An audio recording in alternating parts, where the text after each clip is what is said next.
Olá, meus amigos e minhas amigas, o Dr. Daniel Francisco Mello falando aqui com vocês novamente. O nosso assunto é um assunto, sem dúvida nenhuma, um dos assuntos ditos da moda, né, que é a realização de bichectomias, né? Essa é uma cirurgia que ela já existia anteriormente, principalmente com objetivos mais funcionais, né? Ela era utilizada, o material retirado ele era utilizado antigamente como uma parte de reconstrução de algumas estruturas, né? Isso somente em ressecções de lesões de câncer e coisas semelhantes. De repente, naquelas situações parece que alguém redescobriu a roda ou reinventou a roda, se projetou essa cirurgia como uma coisa de moda, que você afinaria o rosto da pessoa, enfim. Como tudo que fica meio exagerado, como tudo que começa a ser feito em quantidades, em momentos e até mesmo em locais, né, inadequados, a gente começa a ver problemas, e muitas pessoas que fazem essa cirurgia, profissionais e pacientes, às vezes não entendem um resultado, talvez no médio e longo prazo, né? Então, explicando o que é a gordura ou a bola gordurosa de Bichat, né, é o sobrenome de uma pessoa, ela se encontra mais ou menos nessa região aqui da bochecha, né? Então ela dá uma projeção nessa região. Para alguns pacientes que têm um aspecto da face mais largo, eventualmente a diminuição ou a retirada dessa gordura, que é uma gordura que ela está separada da restante, ela tem uma separação anatômica, né, uma estrutura mais isolada, pode dar um resultado estético de algum afinamento, de uma redução de volume na face. Mas muito do que se acredita a essa cirurgia, pelo menos no meu entendimento, é um pouco exagerado. Ou seja, como se você fosse que todo mundo ou muita gente precisasse fazer essa cirurgia, já começa um pouco errado. Ou que se indique indiscriminadamente sem você explicar para o paciente, olha, pode ser que no futuro, dependendo de você perder peso ou ganhar peso, essa área possa ficar um pouco deprimida, né? E essa é uma das características, muitas vezes, que a gente observa em pacientes mais idosos, né? Essa perda volumétrica da gordura do osso na face. Então a discussão ou o argumento que alguns cirurgiões, sobretudo cirurgiões já mais experientes, mais velhos, têm em relação à bichectomia é que talvez para alguns pacientes no futuro essa área possa ficar um pouco mais deprimida por conta dessa ressecção da gordura que foi feita numa idade muito precoce.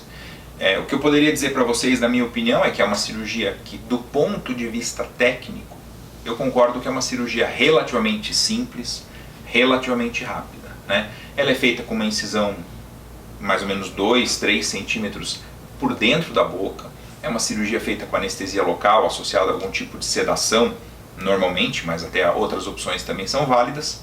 É um procedimento relativamente simples do ponto de vista técnico, porque essa gordura, como eu falei para vocês, ela está um pouquinho separada do restante, então a gente consegue individualizar e ressecar ela em maior ou em menor volume.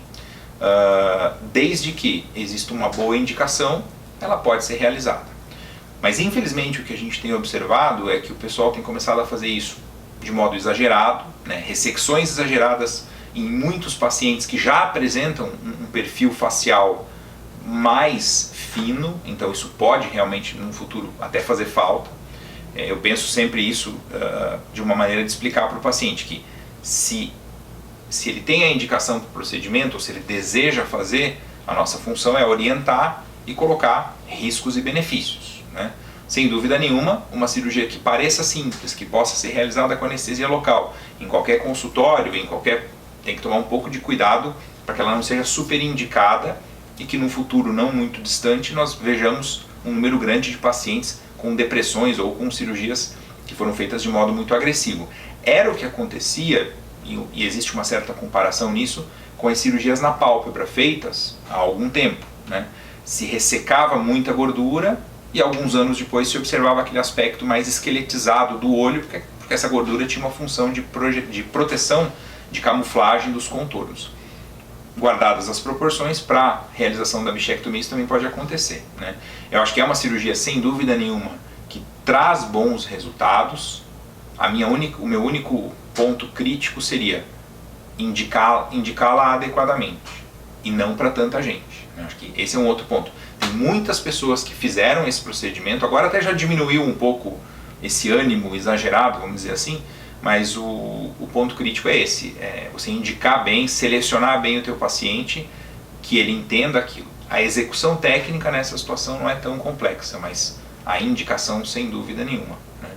E muitos profissionais sem o registro adequado, sem uma experiência adequada, vendo se tratar de um procedimento mais simples, vendem às vezes conceitos de harmonização, de contorno da face, que você vai fazer botox para todo mundo do mesmo jeito, preenchimento para todo mundo, para tudo, para todos do mesmo jeito, independente se o paciente tem 20 ou 50 anos, bichectomia para todo mundo, lipoaspiração aqui da região mentoniana ou da papada, como muitos chamam, também para todo mundo. Eu acho que isso é uma coisa complicada e não deve ser feita, na minha opinião, que é tentar operar todo mundo do mesmo jeito ou convencer os pacientes que eles precisam fazer a mesma cirurgia que alguém fez, que um amigo fez, que alguma personalidade da mídia fez. A gente tem que tomar um pouco de cuidado nisso, né?